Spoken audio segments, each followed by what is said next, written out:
फूलन देवी का जन्म 10 अगस्त 1963 को उत्तर प्रदेश के जालौन के पुरवा में हुआ था।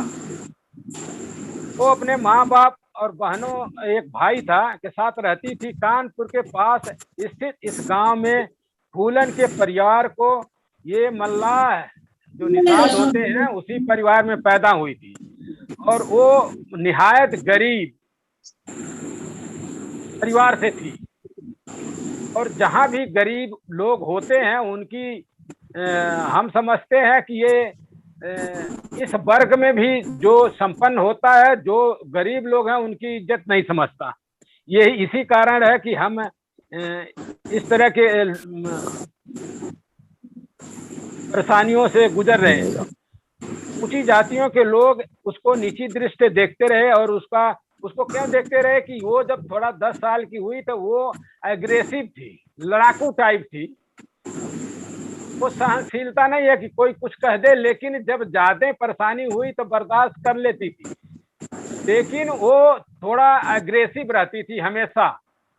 गरीब बेशक थी लेकिन उसके दिमाग में ये गरीबी का लक्षण नहीं था। सम्मान के साथ जीना चाहती थी, लेकिन उसको घर वाले भी प्रताड़ित करते थे। उसके चाचा, उसके चचेरे भाई वगैरह सब उसके साथ यही व्यवहार करते थे। तो छोटी जात में पैतृक दब्बूपन नहीं था। उसने अपने माँ से सुना था कि चाचा ने उसकी जमीन हड़प ली। 10 साल की उम्र में ही अपने चाचा से भिड़ गई, जमीन के लिए धरना दे दिया। चचेरे भाई ने सर पर ईंट मार दी। इस गुस्से की सजा अब मार दी। गुस्सा जब झगड़ा हुआ तो उसके घर वालों ने उसको भी मारा पीटा। जब फूलन 11 साल की हुई तो उसके चचेरे भाई मयादीन ने उसको गांव से बाहर निकालने के लिए उसकी शादी कुट्टी लाल नाम के एक बूढ़े आदमी से करवा दी।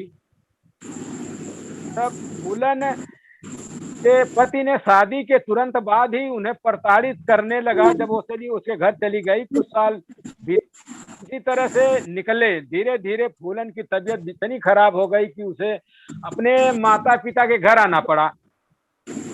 और कुछ दिन बाद उसके भाई ने उसे वापस ससुराल में भेज दिया।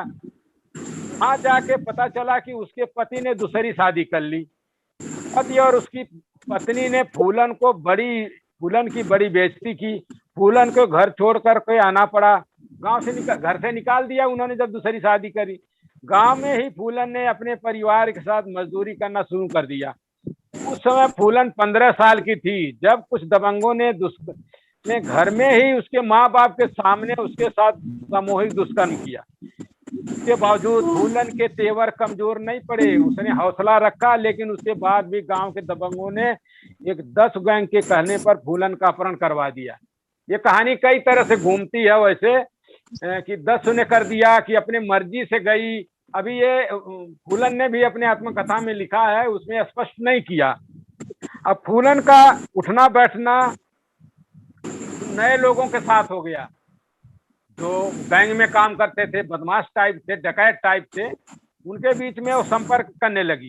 ये लोग डाकुओं के गैंग से जुड़े हुए थे। धीरे धीरे फूलन उनके साथ घूमने लगी। फूलन ने एक कभी स्पष्ट नहीं किया कि अपनी मर्जी उनके साथ गई या उन लोगों ने उन्हें उठा लिया। फूलन अपनी आत्मकथा में ये बात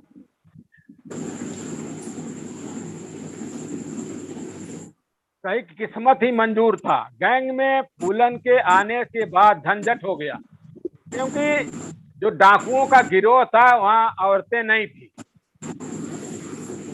जब एक औरत आती है तो सभी के बुरे निगाह होते हैं। ये कुछ लोगों के चारित्रिक गुण हैं, तो वो उससे एक तनी तना हो गया। तो इस बात को लेकर विक्रम मल्लाह ने उसकी वो जो गुज्जर था, सरदार बाबू गुज्जर था, वो उसको ले आया था वहां घर से। तो उसके गांव से ले आने वाला बाबू गुज्जर था और उसके साथ विक्रम मल्लाह था, मदद था, दोनों दोस्त थे। लेकिन बाद में उसको लेकर के इनके दोनों के बीच में तनातनी हो गई और ये फूलन देवी ने ही के सह पर उसने विक्रम मल्लाह ने गुज्जर की हत्या कर दी। तो हत्या कर दी। तो हत्या करने के बाद, क्योंकि तब सरगना उस टीम का था, सरदार था बाबू गुज्जर। अब विक्रम मल्लाह ही वो सरदार बन गया अपने को। तो वो गुज्जर जो बाबू गुज्जर था, वो उसके जो संपर्क थे, वो उसको धीरे धीरे ये बात, जो ठाकुर था लाला राम, वो उसको ये गंवारा नहीं।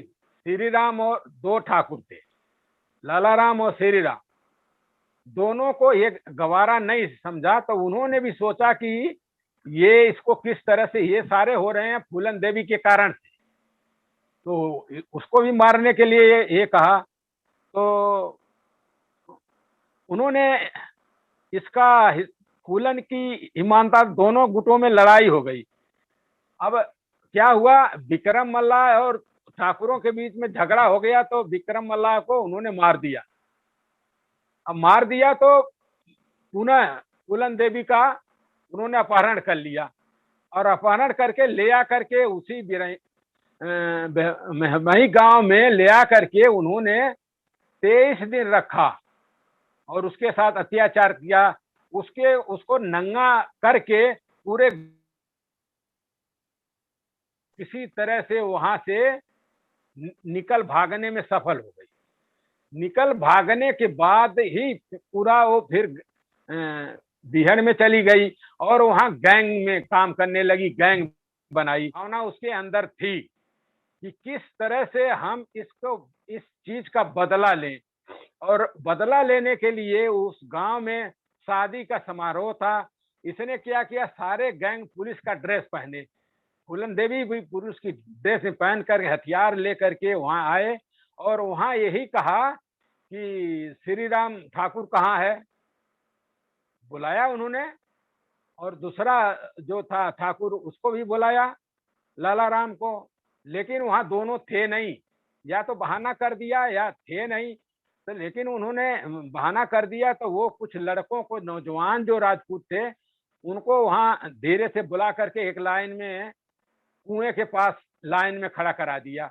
वहां से उसने क्या किया, उनको सबको 22 थे, 22 को नदी के किनारे ले गए, और 22 को नदी किनारे ले जाकर के घुटनों के तरफ कहा, बैठ जाओ। और उसी पर पूरा धड़ाधड़ गोलियां मारी, 22 की हत्या। और देश में क्या, पूरे देश में इस बात का पूरा शोर हो गया, और उसके प्रतिशोध में काफी लोगों के आक्रोश हुआ। और उस समय जो कांग्रेस की सरकार थी, और उत्तर प्रदेश में बीपी सिंह मुख्यमंत्री थे, मध्य प्रदेश में दूसरे थे। तो फिर क्या हुआ, बीपी सिंह अपने मंत्री पद से इस्तीफा दे दिया, क्योंकि जब वो भी राजपूत था, राजपूतों के साथ इस तरह हो गया। तो फूलन देवी के साथ जो अत्याचार 23 दिन हुआ, उसकी गणना नहीं हुई। उसकी गणना जब नहीं हुई, तो क्यों नहीं हुई, क्योंकि सवर्ण थे अत्याचारी। और ये प्रतिशोध की भावना हमारे दलित समाज की, बहुजन समाज की बेटी थी। दलित हमें नहीं बोलना चाहिए, बहुजन समाज की बेटी थी। अंतर सिर्फ ये है कि जो सवर्ण है उसका अत्याचार सगुण होता है, और जो बहुजन है उसका अत्याचार दुर्गुण होता है। अंतर सिर्फ ये है। तो उन्होंने, ये है 1881 में, तो ये नरसंहार हुआ 14 फरवरी 1981 के शाम को। वो ये घटना हुई थी 14 फरवरी 1981 के दिन ही ये वहां पहुंची शादी में, और वो 22 लोगों को एक दिन हत्या कर दी। और उसमें मुख्यमंत्री ने इस्तीफा दे दिया। अब वहां पूरा पुलिस को उसको पकड़ने के लिए पूरा टीम बनाई गई, लेकिन उन्होंने 3 महीने, 2-3 महीने हो गया, लेकिन वो सफल नहीं हुए। क्योंकि फूलन को इस क्षेत्र के गरीब, वहां पुलिस ने ये स्टेटमेंट लगाया कि फूलन को जो संरक्षण देने वाले हैं गरीब लोग हैं। तो इसलिए वो और सच्चाई बात है, क्योंकि हमारे मित्र थे क्लास फेलो, वहां पुलिस लगे थे, उसने कहा कि वो भेष बदल के और गरीब लोग उसका संरक्षण देते हैं। और उसको लोगों ने, मीडिया ने भी रॉबिन हुड मॉडल मीडिया कहानी बना दिया। मीडिया ने फूलन को बैडी क्वीन कहा गया और उसे भारतीय मीडिया के वर्गों द्वारा एक निडर और अधम्य महिला के रूप में महिमा मंडित किया गया, जो दुनिया में जीवित रहने के लिए संघर्ष कर रही थी। अब जब ये घटना हो गई तो उसके आत्मसमर्पण की बात आई, तो उसने क्या किया कि ये इंदिरा गांधी साहब ने, हमारे बहलान साहब ने कहा था कि 2 साल बाद पुलिस ने फूलन को नहीं पकड़ा तो इंदिरा गांधी सरकार ने आत्मसमर्पण पर बातचीत करने का फैसला किया। इस समय तक फूलन की तबीयत खराब थी और उसके गिरोह के अधिकांश सदस्य मर चुके थे। कुछ पुलिस के हाथों मारे गए थे, कुछ अन्य प्रतिद्वंदी गिरोह के हाथों मारे गए। फरवरी 1983 में वो अधिकारियों को समर्पण करने के लिए सहमत हुई। हालांकि उसने कहा कि उसे उत्तर प्रदेश पुलिस पर भरोसा नहीं है और उसने जोर देकर कहा कि वह केवल मध्य प्रदेश पुलिस के साथ ही आत्मसमर्पण करेगी।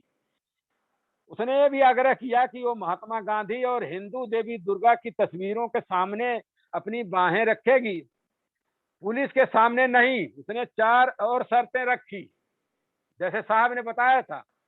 एक वादा की, आत्मसमर्पण करने वाले उसके गिरोह के किसी भी सदस्य पर मृत्यु दंड नहीं लगाया जाएगा।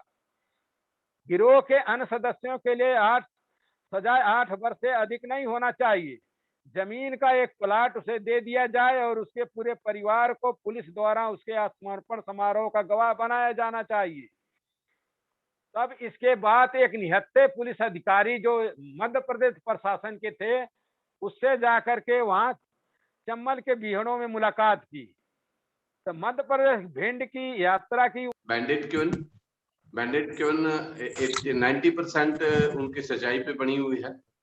फिल्म को रोमांचित करने के लिए कुछ सीन बढ़ाए घटाए गए हैं और मैंने फूलन देवी के ऊपर अनटोल्ड स्टोरी ऑफ फूलन देवी, उसमें 6 वॉल्यूम बनाई है। वो फूलन देवी जब मेरे सामने एक फ्रांसीसी कंपनी को उनके अधिकार मिले थे, तो फ्रांसीसी कंपनी को जो अधिकार सौंपे गए थे, वो फूलन देवी जो फ्रांसीसी कंपनी को इंटरव्यू देती थी, तो उसी आधार पे जो एक आत्मकथा उनकी छपी है। इंडिया में किसी को भी उनकी आत्मकथा लिखने का अधिकार नहीं था। इंडिया में जिन लोगों ने इधर उधर से जोड़ तोड़ करके ये सारी गप्पे हाँकी हुई है, जो मेरे सामने जो फ्रांसीसी कंपनी को वो इंटरव्यू देती थी रोज, तो वो इंटरव्यू में मेरे सामने सारी बातें हुई है, क्योंकि सुरक्षा की दृष्टि से मुझे साथ बैठना पड़ता था। तो ये है कुछ चीजें जो उसमें आप अवश्य देखें कि जो वीडियो मैंने बनाई है पिछले साल लास्ट ईयर की, वो सरमण बार टीवी के लिंक में आप जाएंगे तो लास्ट ईयर जुलाई के वीडियो आप देख सकते हैं। उसमें आपको बहुत महत्वपूर्ण जानकारी मिलेगी, जो उनके लाइफ के बारे में काफी ऑथेंटिक है, काफी ज्यादा जो है विश्वसनीय वो जानकारी है। एक चीज की मैं घटना बताऊंगा। जिस दिन फूलन देवी को हम दिल्ली से ग्वालियर ले रहे थे, उनका एक भाई पुलिस डिपार्टमेंट में सर्विस करता है, उनके घर आए थे। उनके घर में एक शादी थी और तो उनके हम सरकारी रेजिडेंस में रुके थे रात को 2-4 दिन ग्वालियर में, बाकी कहीं और रुके थे। जब हम जा रहे थे तो हमने 3 रास्ते चुने थे कि बाई एयर फूलन को लेके जाया जाए, दूसरा ये था कि बाई ट्रेन लेके जाया जाए, तीसरा तरीका बताया नहीं था। दोनों ही सिक्योरिटी के पर्पज से 2 बताए गए और तीसरा तरीका ये था कि उनको बहुत सारी गाड़ियों के काफले में लेके जाया गया। उस वक्त जिप्सी गाड़ी होती थी सबसे बढ़िया सेफ, जिप्सी गाड़ी लेके निकले थे रात को 11 बजे दिल्ली से, और रातों रात हमने वो रास्ता कवर करना। 750 किलोमीटर से दिल्ली से ग्वालियर है, उस रास्ते को हम देखते हुए निकले। जब वो चंबल की नदी, चंबल नदी जो आने वाली थी, एरिया आने वाला था, उसने कहा गाड़ी को थोड़ा सा स्लो करवाए, रुकवा के काफिले को, कानवाई को, कि जिसको मरने से डर लगता है मेरी गाड़ी में से उतर जाए, केवल वही व्यक्ति रहे, मेरे ऊपर हमला हो सकता है इसमें। तो जो जिप्सी में हम 3 लोग रह गए थे, तो सरकारी पीएसओ चला गया, सरकारी पीएसओ की जो हथियार था हमारे साथियों के पास मिल गया और उन्होंने कहा मेरे बराबर कोई नहीं बैठेगा। और फुलन को थोड़ा मेरे पे भरोसा था कि ये ठीक ठाक चला लेता है। उसने कहा अगर कोई पेड़ की टहनी हिले, रात का समय है, फिर भी अगर आपको शक हो तो गोली चलानी है, बात नहीं करनी, मौका नहीं पूछना, गोली चला देनी है। और वो बिल्ली सी की तरह, टोटल उसका वजन 32 kg था, 32 किलो वजन था। बहुत चुस्त और बहुत ही तेज तरह बेटी थी समाज की। मैंने उनको काफी करीब से देखा, हर चीज को, उठना बैठना, खाना पीना, सोना, वो सारी चीजें नॉलेज। तो ऐसी दबंग, बहादुर, निडर महिला या बेटी